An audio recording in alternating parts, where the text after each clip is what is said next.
So the holder is on. I have it secured very tight. Now I'm going to install pads in it. So here for reference is an old set of pads and a new set right next to it. As you can see, new set, and I don't know, this is, I'm just maybe anal about it. New set has these little metal tabs, extra tabs on the back, on this side. The new set, one of the sets has them right here. So the way I'm looking at it is, if new old set has it here, the new set has to have them in the same spot at least. So here it is on a new one, here it is on a new one. That's an extra. I don't care about the extra one, as long as it has what's necessary. So obviously this pad is going to go against this set's going to go, because I can see the marks on this guy.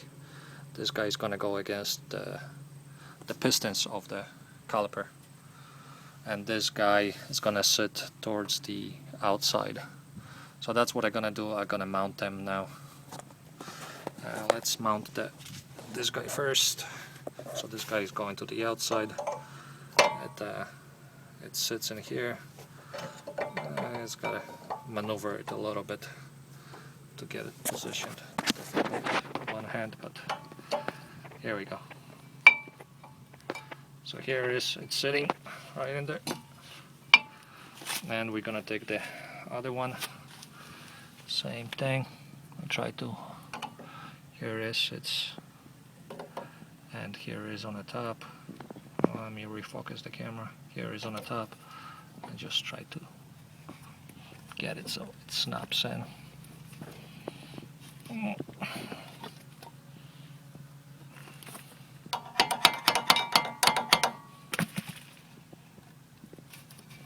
It's got to get in somehow, but I'm gonna try to play around with it to get it so it sits right against the rotor. But that's the idea. You can see how it sits on the shims. It's supposed to sit on these shims here and there, on top and the bottom. I will get it. I will work the top one so it sits in. Okay, I got him in. So this is what it should look like when. So here they are. Obviously, it's the rotor is not sitting properly in because it's not touched yet. The wheels hold it, but it fairly spins fairly freely. Next thing, it's going to be installing the caliper.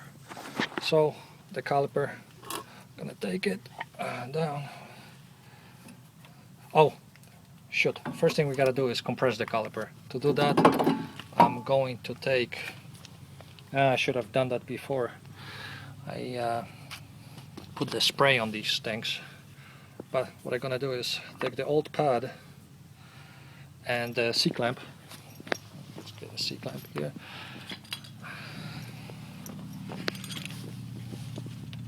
And I'm going to open it up a little. There we go, like so.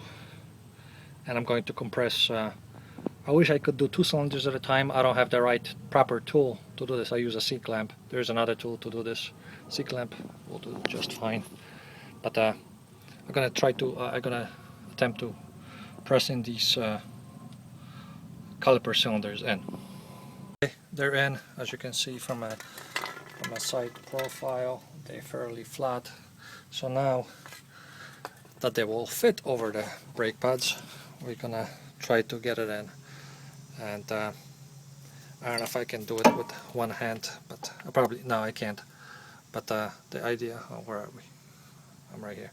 So the idea is to get them in this way, and I will come back in a few seconds to show you the end results. I got one side on, so I took one of the screws so that it's holding. One other thing is there is this little gasket in here. You gotta make sure, this little rubber shroud, gotta make sure it's centered on a bolt. And here's my second bolt. Hold on, it has some debris on it. I gotta clean it off. The last thing we need is debris in it. Should be fairly clean. Okay, so now it's fairly clean, and I'm going to install it on the lower one right there. Lower, but I need my other hand to fix that rubber shroud so it goes right through it. So now I'm just tightening both of the bolts. The one on the bottom is tightened, hand tightened for now. I'm retightening the one on the bottom. This is using the T55 Torx, and I'm gonna go back and just torque him. Okay, the screws are torqued. Like I said, I just I use my best judgment for torquing this stuff, as I should anybody who does it. I just free spin it to make sure it's all good. I tighten these things up just using the lug nut, just tightening it so that it sits fairly taut. And now I'm gonna do a little bit of cleanup here and put my wheel back on. Okay, the wheel's tucked on. Basically, I just place the wheel on the lug nuts, put some a little dab of anti-seize on it.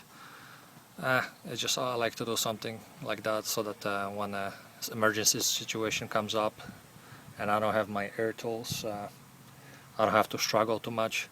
So yeah, and then of course using cross hatch pattern, I tighten the screws. That's kind of a general thing. If one doesn't know how to put the wheels back on,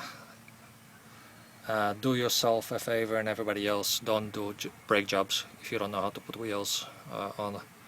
But yeah, I used the light torque. Now I'm gonna go back and torque it to manufacturer's specifications and put my wheel, the hub cover back on with a plastic. Yeah, that's 7/8. I use a 7/8 wrench for this truck. Then I'm gonna lower the truck and take it for the spin, make sure it's all good.